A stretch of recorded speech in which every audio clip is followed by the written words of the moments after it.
Bismillahirrahmanirrahim. Assalamualaikum warahmatullahi wabarakatuh. Alhamdulillahi wa kafa. Wassalatu wassalamu ala nabiyil mustafa alladzi la yantiqu 'anil hawa in huwa illa wahyun yuha wa ala alihi ahli sidqi wal wafa, amma ba'd. Para tulab dan talibat kelas 10 yang dirahmati Allah, Alhamdulillah pagi ini kita bisa berjumpa kembali untuk melanjutkan materi kita dalam pembelajaran fikih muamalah. Salawat dan salam senantiasa tercurahkan buat Nabi kita Muhammad sallallahu alaihi wasallam serta sahabat beliau, keluarga beliau dan orang-orang yang senantiasa mengikuti jejak beliau hingga akhir zaman. Baik para santriwan dan santriwati kelas 10 yang dirahmati Allah Subhanahu wa taala, materi kita pada pagi hari ini membahas tentang akad wadi'ah. Setelah pekan lalu kita sudah membahas akad al-hawalah atau al-hiwalah, maka sekarang masuk ke pembahasan akad al-wadi'ah. Sederhananya akad wadi'ah itu adalah akad jasa penitipan. Ya, kita baca dulu apa yang tertulis di buku kitab fikih kita. Pembahasan kita pada pagi hari ini membahas 5 pembahasan. Yang pertama, pengertian wadi'ah itu apa, hukumnya, kemudian rukun dan syarat, jenis akad wadi'ah itu apa, dan yang kelima yaitu kapan berakhirnya akad wadi'ah. Kita masuk ke pembahasan yang pertama dulu, yaitu pengertian dari akad wadi'ah. Wadi'ah secara bahasa ma'khudhatun min wad'i syai'i bima'na tarakahu. Ya, yaitu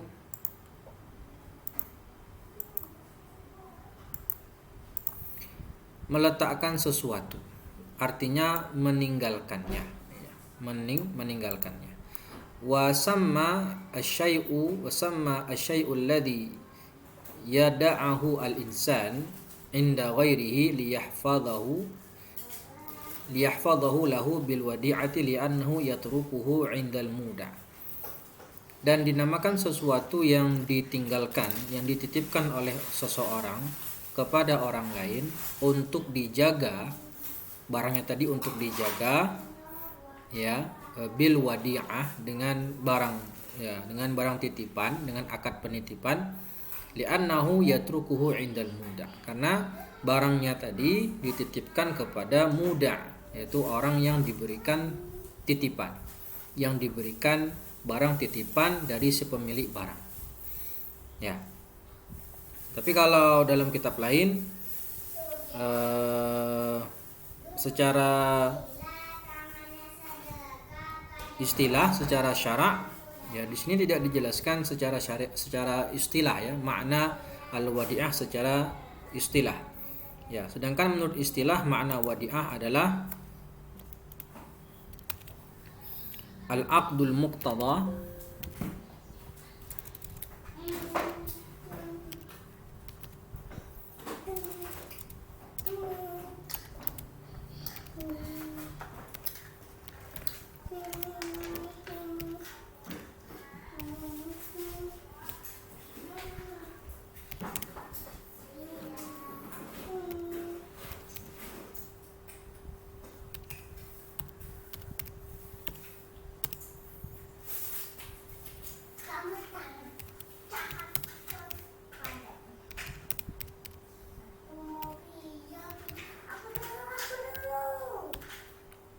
Nah ini, ya, secara istilah makna wadi'ah adalah al-aqdul muqtada lil istihfadhi awil ainil mustahfadah, yaitu sebuah akad yang berkonsekuensi untuk menjaga sesuatu. Istihfadh dari kata hafidha, kan, yaitu akad yang bersekuensi untuk menjaga sesuatu atau menjaga suatu barang, au al-aini al-mustahfadah. Ya, jadi kalau saya menitipkan lemari saya kepada fulan, ya, kepada fulan selama beberapa hari, ya, maka ini namanya akad wadi'ah. Nah, secara gampangnya seperti itu, ya. Dulu juga ketika masih kuliah itu ada teman yang bersedia untuk menjadikan kamar kosnya sebagai penitipan barang. ketika akhir tahun ajaran, ketika musim perpulangan, maka banyak mahasiswa itu yang mau pulang kampung dari Jakarta ke daerah kampungnya, otomatis meninggalkan barang-barang banyak di kontrakan. Nah, mereka ingin menitipkan barang-barang tadi ke temannya. Maka temannya tadi ada yang membuka jasa penitipan barang, ya, dan nanti kemudian jasa itu berbayar, ya, berbayar. Ini juga bisa termasuk dalam akad wadi'ah, ya, dalam akad wadi'ah. Jadi menitipkan barang. Nah, kemudian hukumnya, hukum wadi'ah. Hukmuha wa idza istauda'a ar-rajulu akhahu syai'an ustuhibba lahu qabuluhu in alima min nafsihi al-qudrah ala hifdhihi li'anna hadha min babi ta'awuni 'alal birri wat taqwa. Jadi dijelaskan hukum wadi'ah itu ada di sini ada dua. Ada satu, ya, cuman mustahab. Ini memang hukum asal wadi'ah, yaitu hukum pertama dari wadi'ah adalah mustahab. Syaratnya bagaimana? In alima min nafsihil qudrah ala hifdhihi. Jika seseorang yang dititipkan itu merasa mampu untuk menjaga barang tersebut. Misalnya tadi saya mau menitipkan lemari saya kepada Hasan misalnya. Hasan ini dia dirinya merasa mampu untuk menerima titipan barang saya. Maka hukumnya Hasan bagaimana menerima titipan dari saya? Hukumnya mustahab. Karena itu termasuk tolong-menolong dalam kebaikan dan ketakwaan. Ya, tetapi hukum wadi'ah ini bermacam-macam, tidak hanya mustahab saja. Bisa mustahab, ya, sebagaimana contoh yang pertama. Yang kedua, bisa dia menjadi wajib. Hukum wadi'ah menjadi wajib bagi orang yang akan diberikan titipan. Bisa wajib bagi si Hasan. Jadi contohnya kan saya dengan Hasan. Saya yang pemilik barang, Hasan orang yang saya titipkan barang. Nah, kapan hukum wadi'ah wajib bagi si Hasan? Kalau si Hasan tadi merasa mampu untuk menjaga barang dan tidak ada orang lain yang bisa dititipi selain Hasan. Ya, ketika tidak ada lagi, ya, saya tidak menemukan lagi orang yang bisa saya percaya, yang bisa saya titipkan barang saya kecuali Hasan, dan si Hasan secara zahir dia mampu untuk menerima titipan barang, maka saat itu hukum Hasan menerima barang titipan saya adalah wajib. Ya. Kemudian bisa juga hukum titipan tadi menjadi haram, ya, menjadi haram. Kapan? Ya, fa in ajaza an hifdhiha. Kalau si Hasan itu nggak bisa, dia merasa nggak bisa untuk menerima titipan barang. Ya, dia orangnya mungkin teledor atau pelupa, ya, atau bagaimana lah. Pokoknya dia merasa dia nggak mampu untuk diamanahi barang titipan dari saya. Maka pada saat itu hukum mengambil titipan bagi si Hasan adalah haram, nggak boleh. Kalau merasa dirinya nggak mampu untuk mendapatkan amanah, dapat barang titipan dari saya, maka bagi Hasan menerima akad wadi'ah itu hukumnya haram, tidak diperbolehkan. Jadi bisa mustahab, bisa menjadi wajib, bisa menjadi haram. Bisa juga menjadi makruh. Ya, bisa juga menjadi makruh. Yaitu si Hasan tadi, ya, kalau misalnya jadi makruh, dia mampu menerima titipan, tetapi Hasan ini orangnya nggak bisa dipercaya. Pertama, dia mampu, ya, mempunyai kemampuan untuk menerima titipan. Cuman orangnya ini nggak amanah, ya, nggak bisa dipercaya. Beda sama yang tadi, yang haram. Ya, orangnya amanah, cuman orangnya teledor, ya, nggak mampu menjaga barang dengan baik. Ya, tetapi gara-gara nggak mampu itu maka haram bagi dia. Nah, kalau ini makruh, orang tadi mampu menjaga barang titipan, Cuman orangnya ini tidak bisa dipercaya. La yathiqu bi amanah. Enggak bisa, orangnya ini agak, ya kebiasaannya ini agak kurang amanah dalam menjaga barang. Ya, maka saat itu hukum bagi dia menerima titipan adalah makruh. Ya, hukum bagi dia menerima barang titipan adalah makruh. Jadi hukum wadi'ah bisa berbeda-beda hukumnya tergantung orang yang dititipkan. Kalau dia mampu menerima titipan dan dia amanah, maka itu mustahab. Kalau dia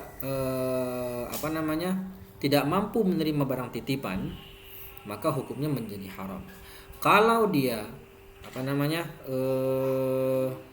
mampu menerima barang titipan dan tidak ada lagi orang yang bisa yang dipercaya untuk bisa menitipkan barang selain dia, maka hukumnya wajib. Dan yang terakhir, orangnya tadi mampu, qadir 'alal wadi'ah, mampu untuk menerima barang titipan, cuman orangnya tadi agak kurang amanah dalam menjaga barang, kurang amanah dalam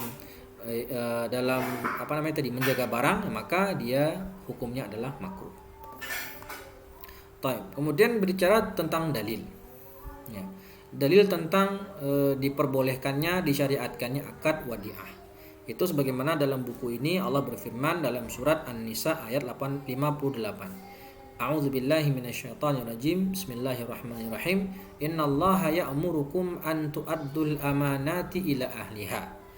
Ya, sungguhnya Allah memerintahkan kalian untuk memberikan amanah, untuk menunaikan amanah kepada pemiliknya. Ya, maka di sini tercantum para ulama mengatakan ini menjadi dalil disyariatkannya akad wadi'ah. Taib. Kemudian kita selesai berbicara pengertian. Ya, selesai berbicara hukum. Dan sekarang kita masuk ke rukun dan syarat akad wadi'ah. Akad wadi'ah itu mempunyai 4 rukun. Ya, akad wadi'ah itu mempunyai 4 rukun. Rukun yang pertama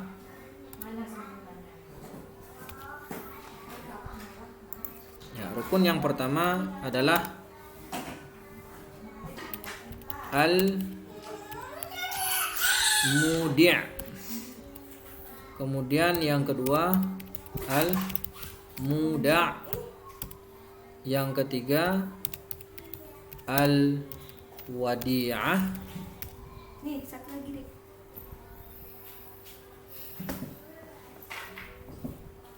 Kemudian yang keempat yaitu ada sirah.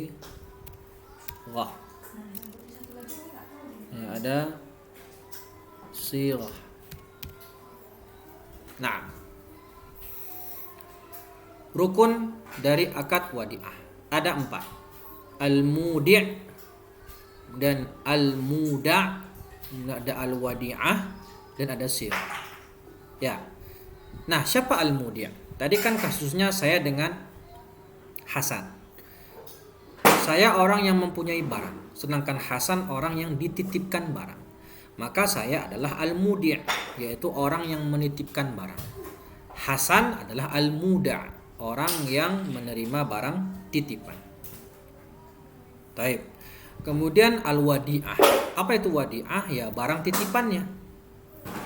Ya, barang titipannya itu namanya. Jadi saya tadi menitipkan lemari, maka lemari itu disebut sebagai barang titipan atau al-wadi'ah. Yang keempat itu sirah. Ya. Ada sirah ijab qabul. Ya. Sirah itu enggak mesti harus kedua-duanya mengucapkan kalimat. Jadi misalnya saya mengatakan, saya nitip lemari saya ya Hasan. Maka Hasan nggak ngomong apa-apa, dia menerima lemari saya dan langsung mengambilnya untuk dititipkan di rumah dia tanpa mengucapkan qabiltu, maka ini juga diperbolehkan. Ya, sirah di sini tidak harus dua-duanya mengucapkan kalimat ijab dan qabul, tetapi bisa salah satu dari dua pelaku akad mengucapkan dan yang satu yang pelaku akad yang lain itu tidak mengucapkan kata apa-apa, ini juga dikatakan cukup dan akadnya sah. Nah, kemudian syarat pelaku akad al-mudi' wal muda'. Syarat saya dan Hasan yaitu jaiz at-tasarruf. Orang yang apa itu jaiz at-tasarruf sebagaimana yang sudah dijelaskan, yaitu orang yang baligh, berakal, rasyid, bukan safih, dan yang keempat adalah mukhtar. Ya, tidak dipaksa. Ya, mukhtar. Orang yang tidak dipaksa. Nah, ini maksudnya dari kata jaiz at-tasarruf. Jadi pelaku akad dia harus balik, berakal, safih, tidak idiot, mengerti bagaimana transaksi, dan yang keempat dia tidak dipaksa. Karena namanya dalam akad muamalah itu harus ada saling antaradin, saling ridha. Nah, kemudian kemudian wadi'ah, barang yang dititipkan. Syaratnya apa? Syarat barang yang dititipkan antakuna muhtaramah. Ya. Syarat barang yang dititipkan itu antakuna muhtaramah. Ya, harus muhtaramah. Maksudnya apa? Harus muhtaramah. Yaitu barangnya tadi bukan barang najis. Ya, dan harus barang yang barang yang memang dihalalkan dalam syariat, bukan barang-barang haram. Ya, seperti menitipkan khamr, menitipkan alat musik, menitipkan buku-buku sihir, menitipkan alat-alat santet misalnya. Ya, atau menitipkan anjing dan babi. Nah, ini nggak boleh. Kecuali anjing yang terlatih, ya, al-kalbul mu'allam namanya, anjing yang terlatih untuk berburu, ya. Tapi kalau anjing bebas, anjing liar itu tidak diperbolehkan. Ya, pokoknya hal-hal yang diharamkan dalam syariat itu tidak boleh menjadi barang untuk dititipkan, tidak boleh. Menitipkan barang hasil curian nggak boleh. Ya, berarti barang yang boleh dititipkan adalah selama barang itu halal dalam syariat, maka boleh untuk dititipkan. Ya, dia barang yang muhtaramah itu suci dan dihalalkan dalam syariat. Taib. Maka menitipkan yang tadi dijelaskan, menitipkan khamar, menitipkan barang curian, menitipkan anjing dan babi, menitipkan buku-buku sihir, menitipkan menitipkan CD-CD porno misalnya, itu nggak boleh. Ya, maka itu terlarang. Nah, menitipkan senjata tajam untuk membunuh orang nggak boleh. Semuanya tidak diperbolehkan menjadi barang untuk dititipkan atau al-wadi'ah. Nah, kemudian kita baca di sini wajibu 'alal muda' rad, ya, wajibu 'alal muda' raddul wadi'ah mata talabat minhu. Wajib bagi si muda. Siapa itu muda? Orang yang dititipin, yang dititipin, ya, orang yang dititipkan barang. Tadi Hasan, untuk mengembalikan barang titipan kepada pemiliknya, kapanpun pemiliknya minta. Jadi kapanpun saya mau minta kembalikan barang saya, maka itu hak saya. Ya, nggak boleh si Hasan menahan-nahan barang titipan. Selama dia mampu untuk mengembalikan, maka dia harus segera mengembalikan kapanpun saya minta. Kecuali kalau ada uzur, misalnya dia lagi keluar kota, keluar negeri, nggak ada di rumah, gimana saya mau minta?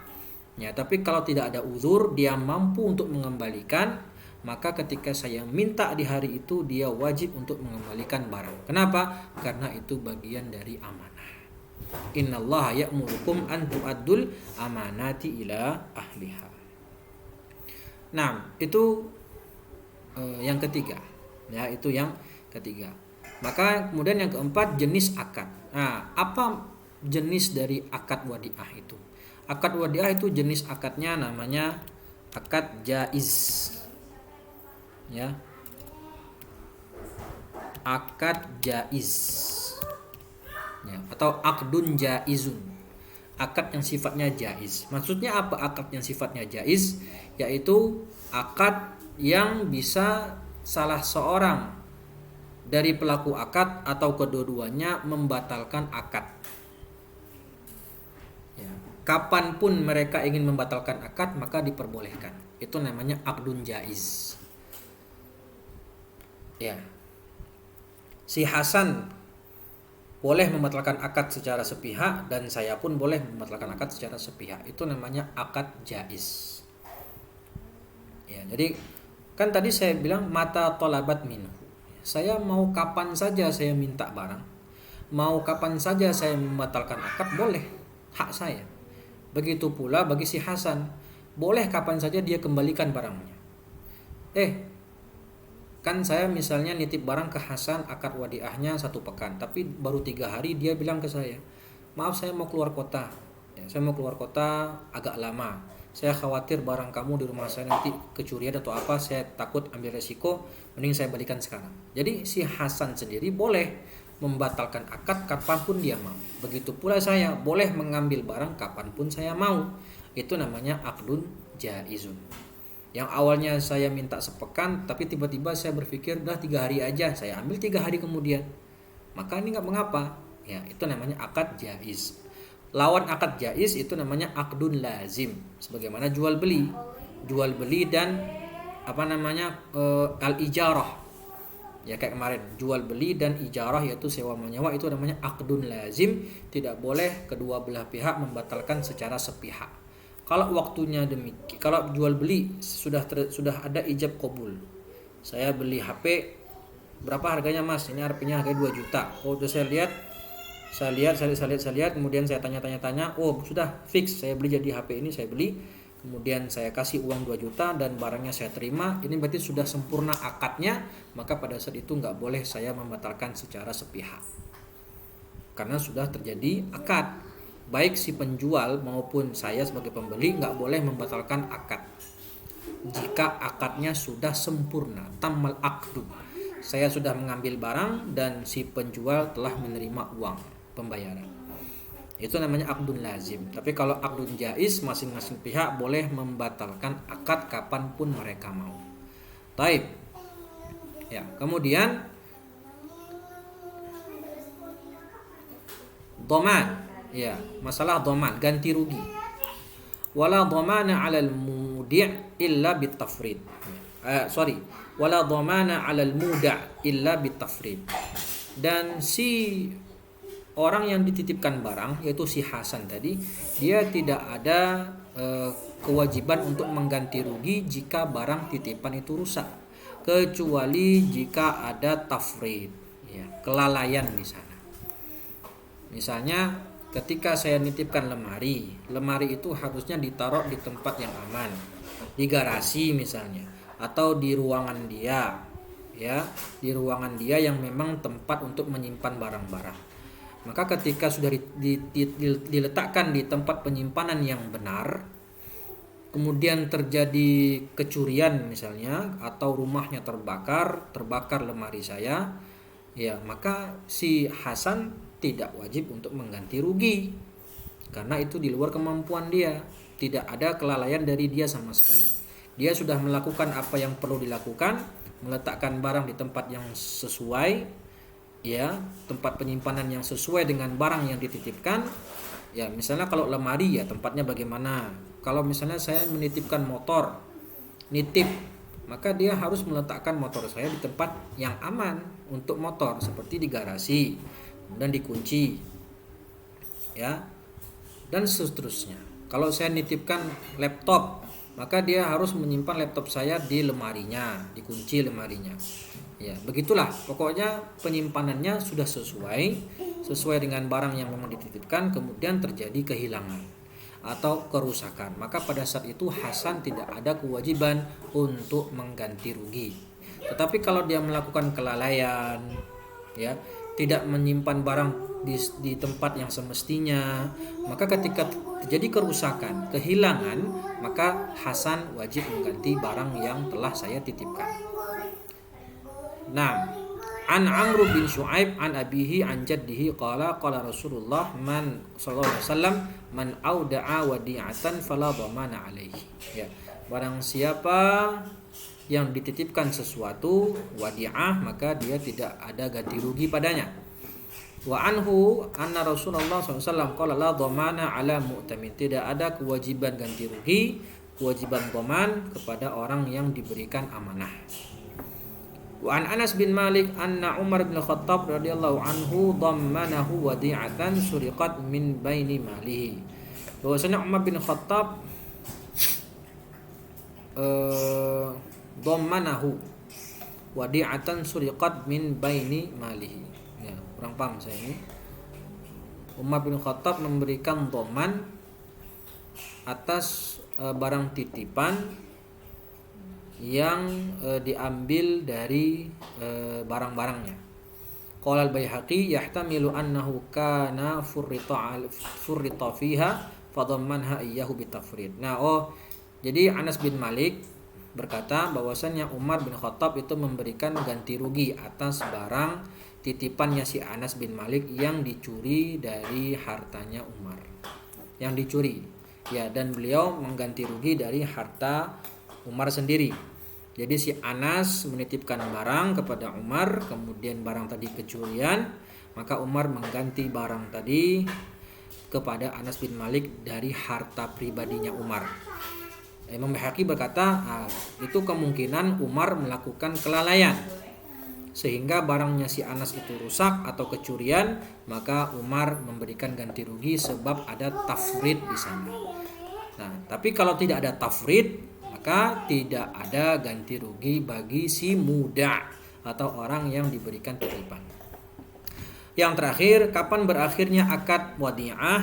Ya, berakhirnya akad wadi'ah itu dengan dua cara, dengan dua keadaan. Yang pertama, biraddiha ila sahibiha. Ya, barangnya dikembalikan. Ya, berakhirnya akad dengan dua cara, yaitu barangnya dikembalikan. Jadi si Hasan mengembalikan barang ke saya, maka otomatis akad wadiahnya juga berakhir. Kemudian yang kedua, berakhirnya akad wadiah dengan mautun au jununun au igma'u ahadihima. Ya, bisa dengan kematian atau hilang akal. Bisa dengan kematian salah satu pelaku akad, bisa Hasan yang meninggal atau saya yang meninggal, bisa juga dengan kehilangan akal salah satu dari keduanya. Bisa mungkin karena gila, ya, atau koma, ya, pingsan dalam waktu yang lama, maka otomatis itu akad wadiahnya menjadi berakhir, ya, menjadi berakhir. Baik. Ya, jadi inilah secara ringkas akad wadiah. Semoga dapat dipahami. Ya, semoga dapat dipahami, dan jika belum paham, ada yang ingin ditanyakan, silakan bertanya kepada Ustadz via WA. Baik, cukup sekian dari Ustadz, semoga bermanfaat. Aku qauli hadza wa astaghfirullah li wa lakum. Kita berjumpa lagi pekan depan insyaallah membahas akad berikutnya, yaitu akad al-ariyah. Bila taufik wa hidayah, kita akhiri dengan bacaan alhamdulillah dan doa kafaratul majlis. Alhamdulillahirabbil alamin, subhanakallahumma wa bihamdika asyhadu an la ilaha illa anta astaghfiruka wa atubu ilaik. Wassalamualaikum warahmatullahi taala wabarakatuh.